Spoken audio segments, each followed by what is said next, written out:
just a little rundown on the stabilizers that we like to use and that we stock in the store at 1/4 inch and Hugs and Kisses.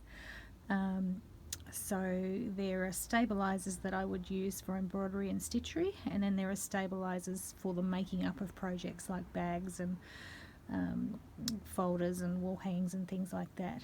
So if I just wanted a stabilizer for stitchery or embroidery, and I always use a stabilizer on the back of my fabric for stitchery and embroidery, there's many reasons for that which I talk about in other little videos, but it stabilizes your fabric so it stops that weave from moving and gives you a lovely tension. It also helps you jump across the back of fabric and hides the threads if you've got a light fabric, and also enables you to use knots and things that you know, to start and finish, that makes you work much quicker. So lots of reasons, but the main one is it just keeps that fabric nice and stable, and the weave of the fabric, even if it's a tight weave, doesn't move around as you're stitching.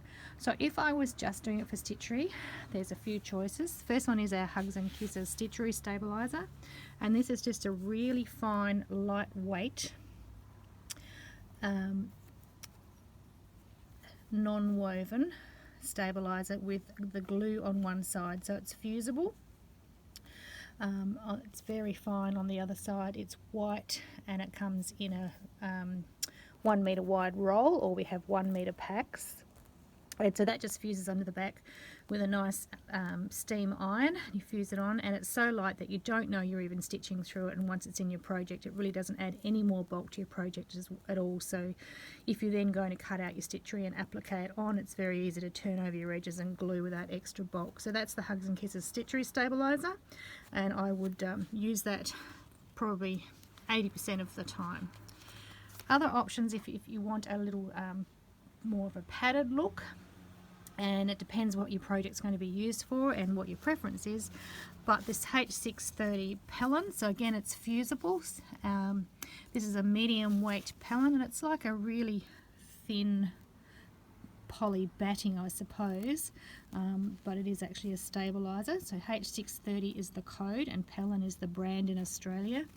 I think it's called different in America, but this is what we know it as. So just fusible Pellin. Again, it's got those glue dots on one side, very obvious. So you just fuse that on using a pressing cloth or from the front of your fabric, and then you'd stitch through it. And it's lovely and soft to stitch through. It's very soft. Another alternative is Parlan. We get this from an Australian company, so I'm not sure if it's available anywhere else. Again, it's fusible.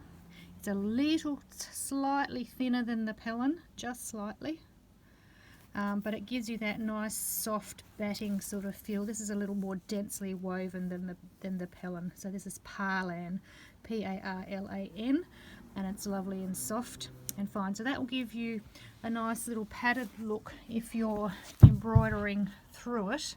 That one's just got the Stitchery Stabilizer, and this one's through a thicker sort of Pellin sort of finish, so it gets you a little bit of a quilted look on your stitchery. So behind any of your stitchery fabrics, some sort of stabilizer, whether it's woven, non-woven or padded.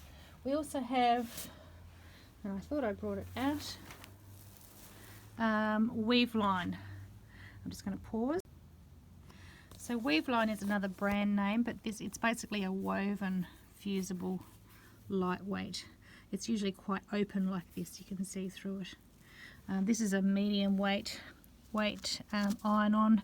It's from the Shape to Create range, and it's a weft interfacing, so that just means it's like it's woven.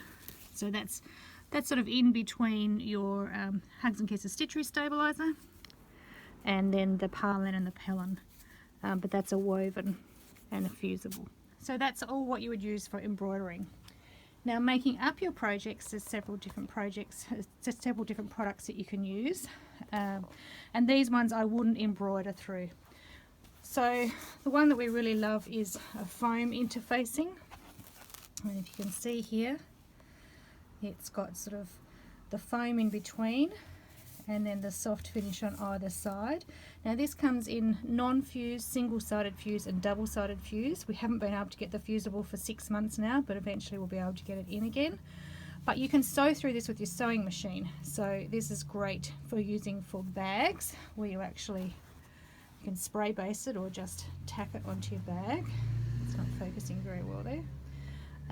And then quilt through it, and you make a lovely quilted panel before you make it into your bag. And you can see how this gives it beautiful soft shape to any sorts of bags and pouches. So while it is soft and you can sew through, it keeps its shape and it keeps its stability there like that. Looks lovely. This one also has the foam in it, so that instead of flopping down and going all floppy, that bag stands up and keeps its shape, but it's still really lovely and soft, and it was easy enough to hand quilt through, sew the zips on, things like that. The embroidery would have been done with the Stitchery stabilizer first and then the foam put on afterwards. I wouldn't hand embroider through it, but you can sew through it when you're putting it together and it keeps that beautiful shape. If you wanted just a thin padded sort of thing in a folder or a bag, then I would just use that Helen or the Parlan. So inside of this folder, just to give it some thickness and some stability, is just the Helen on the back there. Okay, that's another one. For just bags and pouches, we can just use an iron-on interfacing, or you can use the stabilizer, or a SHAPEFLEX 101 is quite a heavy but soft flexible stabilizer. Again, that's been out of stock all year with supply issues, but hopefully we'll have that back in again one day. Otherwise, any sort of iron-on interfacing you can have, and you can use more than one layer, or there's lots of other options. You can use the foam, you can use this DECOVIL product. Now this is really good for purses and wallets because it's very thin. It is fusible. You can sew through it, but it's very flexible. You can see the thickness of the shiny fuse on that side.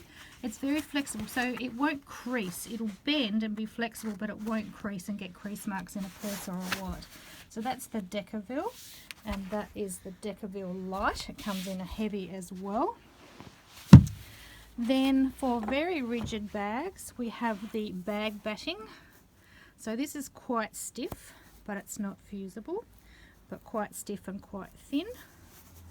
So that's called bag batting. That's the Victorian Textiles brand of bag batting. So I'd use that in any sort of bag that you want to be really quite rigid and stiff. Again, you can sew through it with your sewing machine, but it's not quite as soft to have in seam allowances, so you tend to trim back. But when you want something very stiff, that's good. And then lastly, we have the another Helen branded product. It's the Peltex 72F, and it's a double-sided fuse, and it's very stiff and thick. So for a bag base or a box bag or anything like that, double-sided fuse and very stiff. Not thick as in the distance or the thickness of it, but stiff.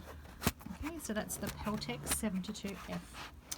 And then lastly, apart from battings, we also have the Insulbright. So Insulbright is like a batting, but it's got the silver paper, the insulating paper in between. Here's all the instructions down here. So you can use that for oven mitts and anything that's going to have heat on it. So that's the Insulbright we have as another batting for your bag projects and things that are going to have heat. And then we have battings and waddings obviously for your quilting, but that's another story in another video. So a little look at our favourite battings and stabilisers.